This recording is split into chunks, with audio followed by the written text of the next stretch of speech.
அவரு ஏங்க அண்ணாமலை சொல்றதெல்லாம் பெருசா இல்ல எதுவும் கிடையாதுங்க. என் மேல எந்த வழக்கும் இல்ல. ஜெயலலிதா போட்ட வழக்கு 13 வழக்கு பூரா போயிருச்சு. ஒரே ஒரு வழக்கு உச்ச நீதிமன்றம் தடையா இருக்கு. உச்ச நீதிமன்றம் அவர் எதுவும் வச்சிருக்காருன்னு எனக்கு தெரியல. அது சரியா இல்ல. அவருடைய பதிலே சரியா இல்ல. ஏதோ அவர் ஏதோ அரசியல், அதாவது விளம்பரம், அரசியல் விளம்பரத்திற்காக அப்படி பேசுகிறாரு. இன்னும் 4 நாள்ல சாயம் வெளுத்து போகும். 21ஆம் தேதி சாயந்தரத்தோட அவர்கள் சாயம் வெளுத்துறோம். அவர்கள் எந்த கட்சிக்கு போறாங்கன்னு தெரியாது. மத்திய அமைச்சர் நிர்மலா சீதாராமன் பிரிவாத குறுகிய கண்ணோட்டத்தால திமுகவால தமிழ்நாடு பழசை இழக்க போகுது அப்படின்ற மாதிரி சொல்லிருக்காங்க. குறுகிய கண்ணோட்டம் திமுகவோட பிரிவாதத்தினால தமிழ்நாடு நிறைய இழக்க போகுது. எதையும் இழக்காது. திமுக எதையும் இழக்காது. தன்மானமுள்ள இயக்க திராவிட முன்னேற்ற கழகம். எத்தனை ஆட்சி டெல்லி ஆண்டாலும் நம்ம எங்களை ஒன்றும் செய்ய முடியாது. நாங்க எங்க சொந்த காலால் நிற்க முடியும். தமிழ்நாடு வெற்றி வாய்ப்பு இருக்கு. வெற்றி வாய்ப்பு பிரகாசமா இருக்கு. 200 இடங்கள்ல வருவோம். பத்திரிகையில வர செய்தி கூட பொய். எடப்பாடி பழனிசாமி கண்மூடித்தனமா ஸ்டாலின் எதுக்குறாரு? சரியா அவர் என்ன எடுத்தாரு? நான் உங்களை கேட்கறேன், தயவுசெய்து கேட்கறேன். தொகுதி மறைவரையை பத்தி படிச்சு பார்த்தா, வரையறை பத்தி படிச்சு பார்த்தாரா? படிக்கல. முழுசா படிக்கல. அதை படிக்காம அமித்ஷா சும்மா வாயில சொன்னா அந்த எண்ணிக்கையெல்லாம் நான் குறைக்க மாட்டேன், 59 கொண்டு வருவோம் அப்படின்னு பில்லு இருக்கா? சட்டம் கொண்டு வந்திருக்காங்கல்ல, பில்லு ஏன் தோத்துச்சு? அந்த பில்லை சுட்டி காட்டும்ல. தமிழ்நாட்டுக்கு எத்தனை இடம் வரணுங்கிறத சொல்லும்ல. தென் மாநிலங்களில் ஒவ்வொரு மாநிலத்துக்கும் எத்தனை இடம் இருக்குன்னு சொல்லியிருக்கோம்ல பில்ல. ஏன் சொல்லல கேட்கறேன். திருப்பி யார அமித்ஷா பார்த்து கேட்கறேன், ஏன் சொல்லல?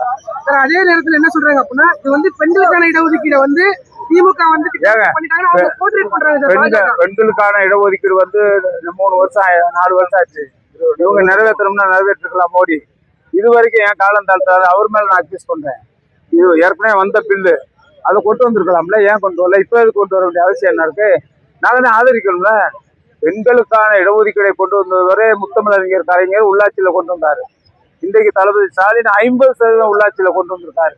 நம்முடைய மாநிலம் பெண்களுக்கான இடஒதுக்கீடு முன்னுதாரணமான மாநிலமாக தளபதி ஸ்டாலின் திகழ்கிறார். அதனால நீங்க அதை பத்தி பெருசா எடுத்துக்க வேண்டிய கட்டாயம் கொண்டு வரோம்.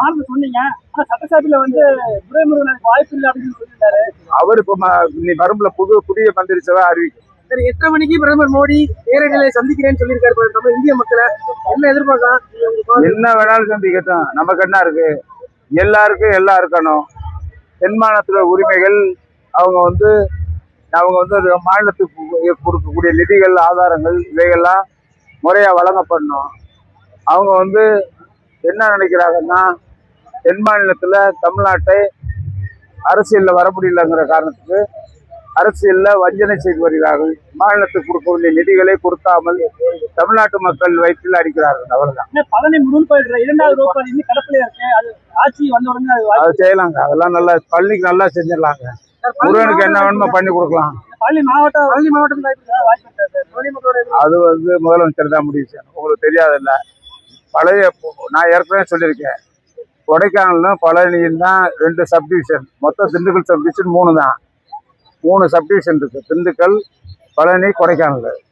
அது அதை பற்றி ஆய்வு செய்து முதலமைச்சர் முடிவு செய்வார். திமுக மறுமுறை வாய்ப்பு 2வது ஆட்சிக்கு வர்றது 8ஆம் கனிதான் அப்படின்னு தாவே கலைஞர் விஜய் சொல்லியிருக்காரு. யாரு? தாவே கலைஞர் நிச்சயம் சொல்றேன். 2வது தடவை இல்ல, 3வது தடவை வருவார்.